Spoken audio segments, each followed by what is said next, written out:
If you are watching this, it means that I finished the first book of January right on time. Chocolate! I can't hear you! They're selling chocolate! I'm gonna save my thoughts for the end of this month. At the end of each month, I'm gonna rate the 2 books that I picked.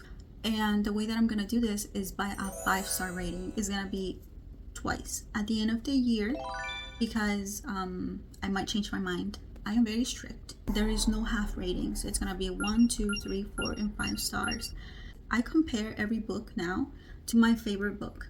Dark Matter really changed me as a reader and as a person.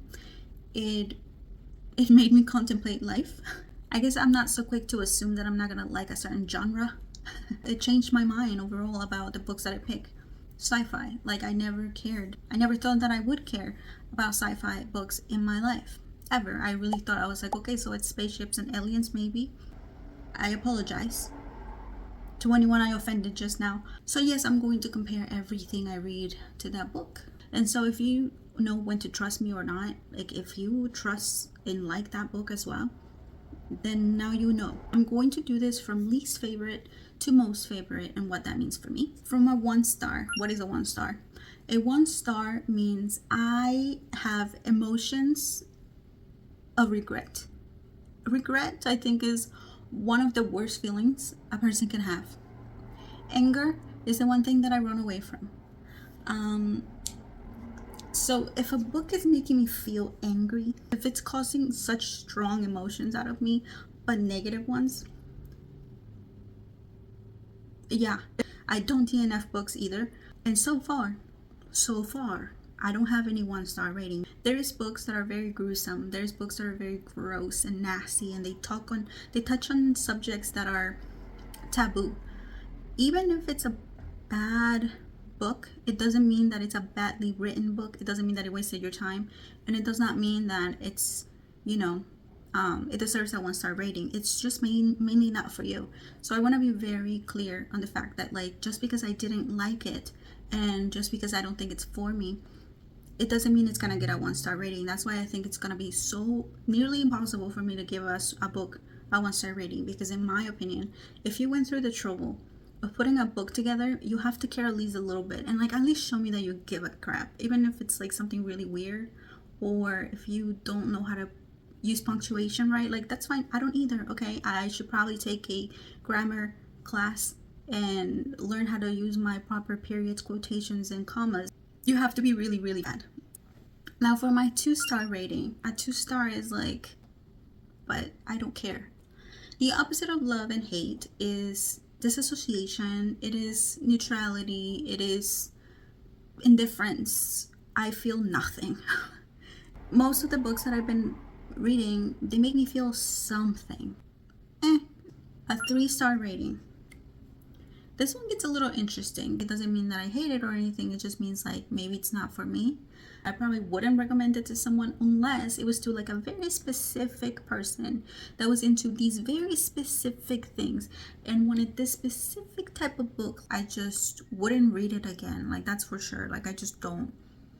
Like I just wanted it to be over. I got bored a little bit. Basically, the book took me out of itself.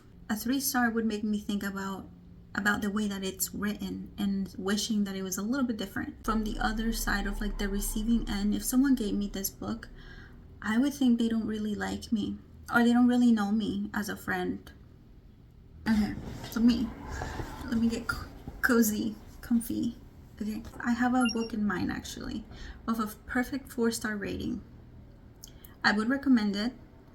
It surprised me. There was probably like a nice plot twist or two, or like there was something spicy to it. I liked that the way that it was written. I was in it. It didn't take me out of it. Like the book didn't like yank me out of itself. Like I actually might have forgotten that I was reading. I liked the ending. I didn't want to change the ending. I thought it was a good ending. I wouldn't be embarrassed to recommend this book, and I would not be questioning myself about recommending this book to just anyone. I would be a little thoughtful though. I wouldn't recoil at the thought of giving this to someone or someone seeing me read this out loud out there in public. It wouldn't make me feel uncomfortable.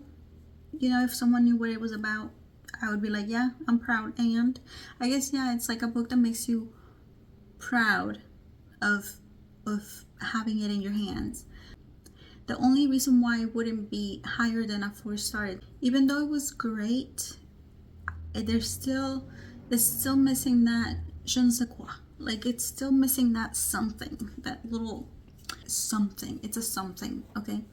But it might be a 5-star in anyone else's eyes. It's very personal, I think, what you give a higher rating than a 4-star.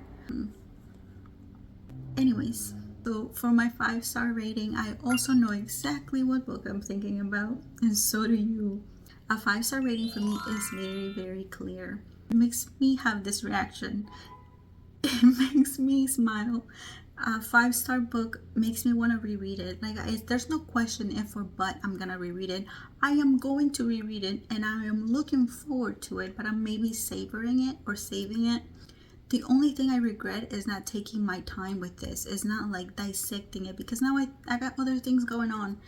If I ever, knock on wood, but if I ever find myself in a reading slump, I know exactly what I'm going to be reaching for.